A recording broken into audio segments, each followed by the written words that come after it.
Hello and welcome to People's Podcast, the show where we delve into big questions and uncover the hidden truth of our rapidly changing world. I am your host, Neo, and this episode has been inspired by the book I'm currently reading called Anxious Generation. So, whether you are a red Republican, a blue Democrat, a Christian, a Jew, a Muslim, Hindu, Buddhist, agnostic, atheist, or, living off entitlements, or even pulling in $1 million plus. Whether you are straight or gay, a parent of a 6-year-old who attended Sandy Hook, or a grandfather whose greatest delight is taking his granddaughter on deer hunting, this podcast is for you. So, we might not have all the answers, but we will definitely point you towards where to find them.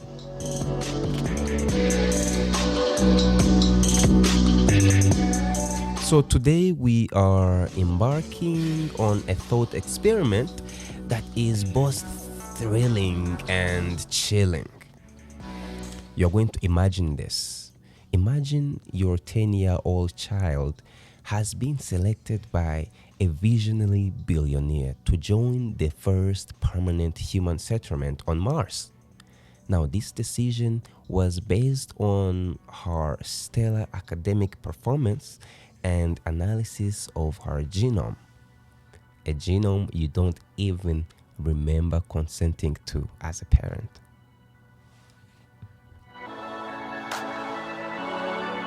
Now, surprise! She signed up for this mission herself because 1, she adores space, and 2, all of her friends are on board.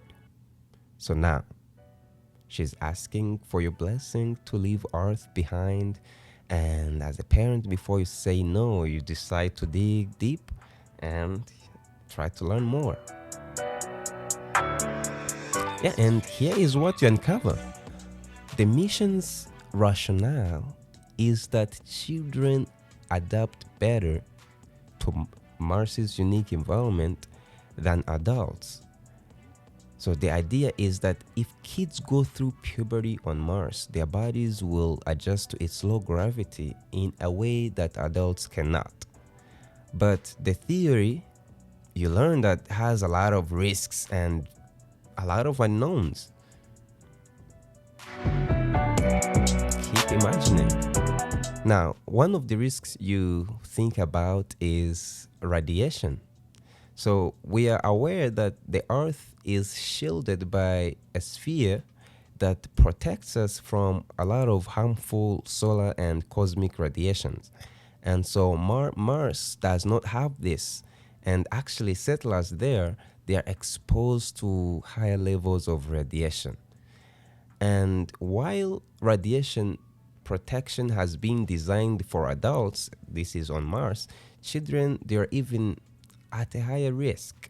We know children, their cells are growing and dividing very rapidly, which makes them more susceptible to the damage. And now you start to wonder, actually, did the mission planners consider these? And it seems no, they haven't. And another thing you consider is the evolution, especially based on the gravitational pull.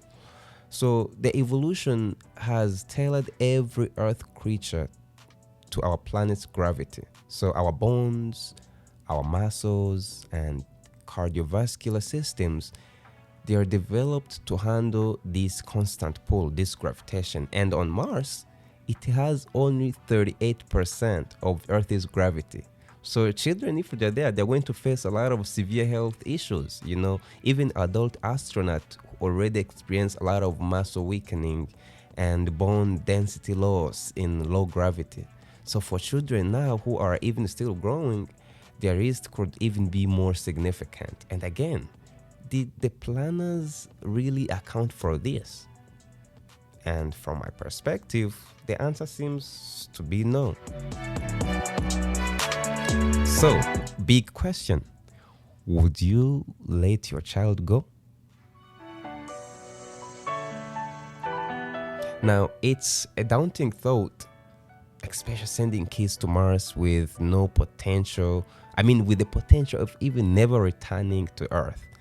And the company behind the missions, they seem to be more interested in beating competitors. Uh, you know, they're not ensuring any sort of child safety. They don't even require proof of parental consent beyond that checkbox that is on the form. And it's a stark reminder of how companies really can prioritize the ambitions over the well-being of children.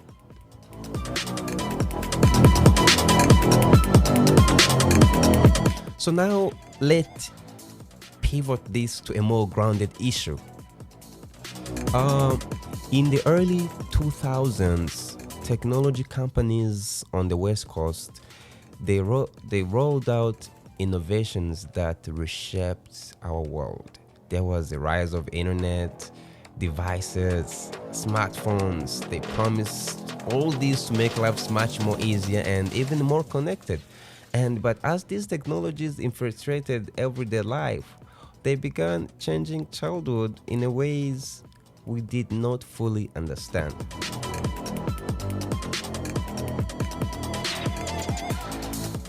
By 2008, it was clear that smartphones and tablets were changing how children interacted with the world.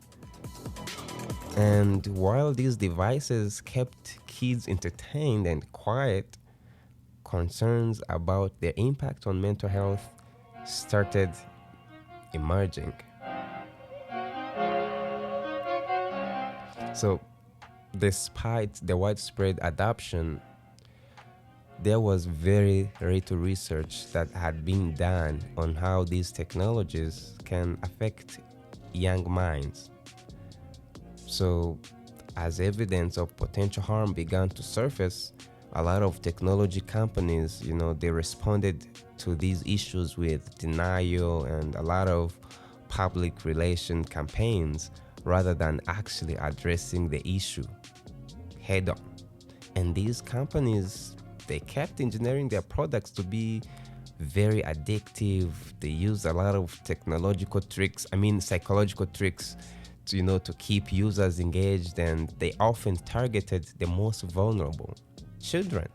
And examples, social media platforms, video games, and different other digital content, they have created, a flood of stimuli that displaces our physical interaction and our in-person social interaction, fundamentally changing childhood. Think about this. The period from 2010 to 2015, it marked a significant shift. But the impact of these technologies is ongoing. We have seen the rise of anxious, overprotected parenting, the deepening effects of COVID-19 pandemic on children's mental health. And definitely, if you go deep into this, you will going to realize that the legal framework around these technologies, they have always struggled to keep up. Example, U.S. laws like COPPA, enacted in 1998, they set the age of internet adulthood at 13.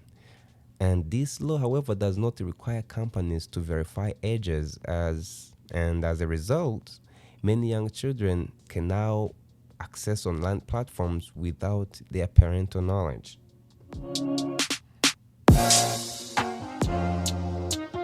Well, now, what do you think about that? Put in the comments. As the story continues, you realize also that the comparison to historical industries is striking. Just as oil companies fought against the banning of leaded gasoline, despite its clear harm on the children's brain development, even today's technology giants, they face a lot of scrutiny for their products' impact on minors. While social media offers a lot of valuable benefits to adults, its effects on children are more concerning. So, this was the first episode, and as we wrap up this episode, I want you to remember that understanding how technology shapes childhood is very important for safeguarding the future generations. So, join us in the next episode as we dive very deep into the psychological effects of these technologies. We are going to explore data on both children and adults, and we are going to discuss a lot of steps that can be taken to ensure safer childhood. So, we want to hear from you. What are your thoughts on the impact of technology on childhood, and how do you think we can better protect kids in this digital age? Share your thoughts, and even yourself, you might be impacted by this evolving world in one way or another. Yeah, you might tell us your experience with using social medias or experiencing this technology. So please stay tuned for the next episode. Subscribe to this one, share your thoughts, and you have a wonderful day.